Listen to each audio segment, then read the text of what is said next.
It's strange how certain places cling to you, even after years away. For me, Pine Ridge was one of those places. I can still recall those endless summer mornings decades ago, barefoot on the dock, rod in hand, with my grandfather humming old jazz tunes as the morning mist lifted off the lake. Back then, there were no smartphones, no streaming, just a crackly radio with a bent antenna and a deck of cards fraying at the corners. The lake wasn't owned, it simply existed, part of life like the wind or the sun. Returning after 5 years abroad, I expected some measure of that same quiet calm. I didn't anticipate everything would feel both familiar and alien at the same time. The water still shimmered. The pines still towered, but the shoreline had been transformed, lined with sprawling luxury homes, manicured hedges, and iron gates. The old dirt road had been paved and renamed Pine Ridge Estates Drive, complete with security cameras and speed bumps. Neighbors who once wore flannel and drove pickups had been replaced by tennis whites and Range Rovers. Most jarring of all was the HOA, something I'd never imagined would exist in my childhood paradise. The afternoon sun glinted on the water as I watched Karen Whitmore, face flushed crimson, jab a trembling finger at me from my own porch. Her gaudy HOA president badge gleamed in the light. Behind her, 2 sheriff's deputies cautiously stepped onto my property. With unshakable certainty, she accused me of trespassing on HOA land and demanded my immediate arrest. Deputy Martinez pulled out his tablet and began combing through property records. Silence hung heavy until he suddenly stiffened, eyes widening. He glanced at his partner, then back to Karen, disbelief evident in his voice. "Ma'am, according to county records, this man owns not just this cabin, but the entire parcel your HOA sits on." I had returned to Pine Ridge County 3 weeks earlier after 5 years managing international real estate acquisitions. The lakeside cabin had always been my sanctuary, a place where my grandfather taught me to fish, and my father instilled in me a love for preserving the natural world. Yet the area had changed dramatically in my absence. Where cottages once dotted the wild shoreline, luxury homes now dominate, their lawns pristine and artificial. The Pine Ridge Estates HOA had grown like an invasive weed, complete with ornate gates and rulebooks thick enough to crush a small child. My first encounter with Karen came on just the second day back. I was repairing the dock when she marched down the path in her signature power suit, clipboard in hand. With rehearsed authority, she informed me that my cabin violated 17 HOA rules, from the natural wood siding to the native plant landscaping. When I pointed out the property predated the HOA by 40 years, she waved me off with a manicured hand, declaring that the HOA had jurisdiction over all lakefront properties. I had 30 days to comply, she said, or face legal action. I smiled and wished her luck. By the next morning, Karen had already begun her campaign. Ted Brennan, my closest neighbor, came by to warn me. Karen had called an emergency HOA meeting to discuss my cabin, spending 2 hours presenting a slideshow of alleged violations, including zoomed-in photos taken from every conceivable angle. She even hired a drone operator to capture aerial shots, claiming my solar panels reflected dangerous levels of light. Ted laughed, recalling how she brandished a light meter, theatrically demonstrating reflections that were lower than those coming naturally off the lake. Her attacks escalated quickly. Citation notices appeared daily: grass too long, mailbox color unapproved, unauthorized bird feeder. Private security guards patrolled the edge of my property, photographing visitors and cataloging supposed offenses. Certified letters threatened fines of $500 per day. HOA meetings were convened solely to discuss the eyesore at the lake. Through it all, I remained calm, filing each absurd notice in a folder labeled entertainment, sipping morning coffee on the deck, and fishing in the evenings. The tension climaxed one Thursday afternoon. I was installing new solar panels when Karen arrived, this time with her entourage and her nephew, self-appointed HOA enforcement officer. She accused me of unauthorized construction, demanding I stop immediately. I ignored her, continuing my work. With dramatic flair, she brandished her phone, loudly announcing to the small crowd she was calling 911 to report criminal trespassing and vandalism of HOA property.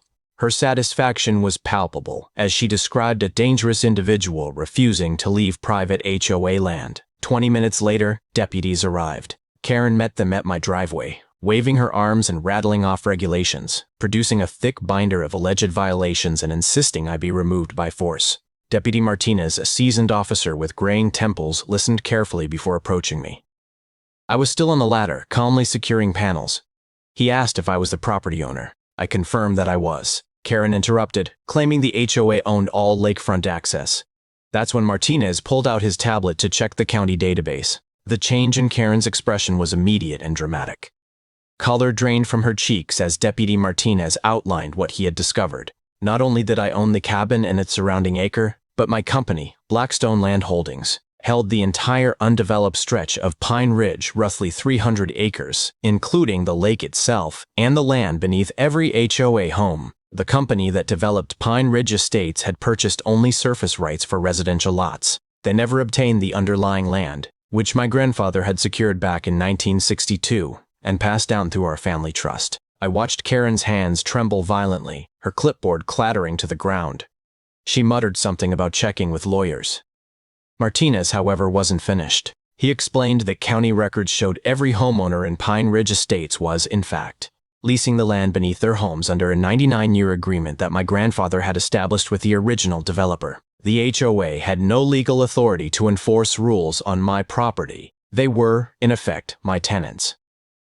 Karen's face flickered through every shade from deep red to pale white. She glanced at her nephew, who suddenly became extremely interested in inspecting his shoes. Deputy Chen, Martinez's partner, made several phone calls to confirm the information. Each verification escalated Karen's panic. The county assessor's office confirmed the deed.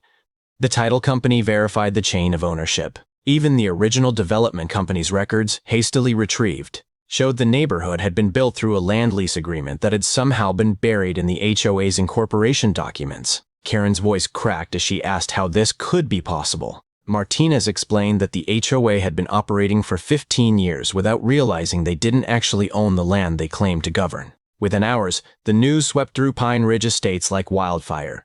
Emergency HOA board meetings were scheduled. Attorneys were consulted. Residents discovered that their property deeds included overlooked lease provisions instead of outright ownership. Karen tried desperately to retain control, insisting a mistake had been made. But the documentation was irrefutable. By nightfall, she had shifted from authority to pleading, seeking some compromise that might protect property values or preserve a shred of HOA influence. Legal actions moved quickly. My attorneys filed motions to immediately stop all HOA harassment and demanded a full financial audit. The investigation revealed something even worse than Karen's ignorance. She had actively falsified county records, submitting documents claiming HOA ownership of the lakefront to strengthen her position. She had embezzled more than $70,000 in HOA fees, spending it on personal vacations while claiming it had been used for lake maintenance, a responsibility that actually fell to me. Forensic accountants traced a clear paper trail of fraud stretching over 3 years, and that was only the beginning. The investigation uncovered multiple other schemes. She had created fake vendor accounts, approving payments for services never delivered. Her husband's landscaping company had been paid triple market rates for basic lawn care at the community center. She even sold lake access rights to a local boat tour company, pocketing $30,000 for permissions she had no authority to grant. When confronted, some board members admitted suspicion but had been too intimidated by Karen's aggressive tactics to speak. One former treasurer revealed she had been threatened with condemnation of her home for questioning unusual expenses. The emergency board meeting to remove Karen was held in the same community center she had once ruled like a throne room. Over 200 residents filled the hall, demanding answers about property rights and misused funds. When the vote was called, it was unanimous. Karen froze at the podium, watching her empire crumble. Shouts from the crowd demanded restitution and criminal prosecution. Her nephew quietly slipped out the back door, leaving his enforcement badge behind. 2 weeks later, the district attorney filed formal charges: fraud, embezzlement, tampering with public records, and filing false police reports. Her mugshot showed a woman utterly defeated, her once perfect hair disheveled, her designer suit replaced with county jail orange. 6 months later, the judge showed no mercy. She was sentenced to 4 years in state prison, ordered to repay stolen funds, and fined $200,000. As the bailiff placed her in handcuffs, Karen whispered that there must be some mistake. The gavel came down, ending her reign and enforcing the consequences of her actions. Her husband filed for divorce that same day, revealing in court filings that she had hidden assets in offshore accounts and forged his signature on multiple documents. Her real estate license was permanently revoked, ending her 15-year career at the prestigious Platinum Realty Group. The state attorney general's office announced investigations into her prior HOA roles in 3 other communities where similar financial irregularities appeared. As the prison transport van pulled away, Karen pressed her face to the glass, still mouthing, "This can't be happening," staring at the empty parking lot where her kingdom had vanished forever. If you enjoyed seeing what happens when an HOA crosses the wrong homeowner, make sure to like this video and subscribe for more unbelievable neighborhood stories, real estate drama, and justice served cold.